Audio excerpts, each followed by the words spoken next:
Nag-audition ako PBB. Magiging first evicted daw ako. Same. Lalakero ako. Mama mo, big 4 na ako. And you know who did? Same, I boy. did. Matapos maghanda ng Big Four, agad naman silang dumiretso sa confession room. 2, 3, go! Hello po, kuya!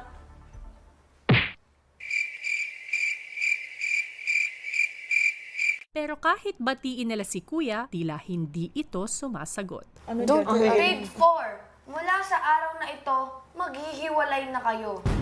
Ang bawat isa ay mananatili sa loob ng isang kwarto at doon na maninirahan. Ang pinakamaasahan ay sa girls' bedroom. Ang pinakamadiskarte ay sa boys' bedroom. Ang pinakamatalino ay sa task room. At ang pinakamaalaga ay sa living room. Kunin ang inyong maleta at isa-isa ko kayong papapuntahin sa inyong kwarto at bawal na kayo magkita-kita.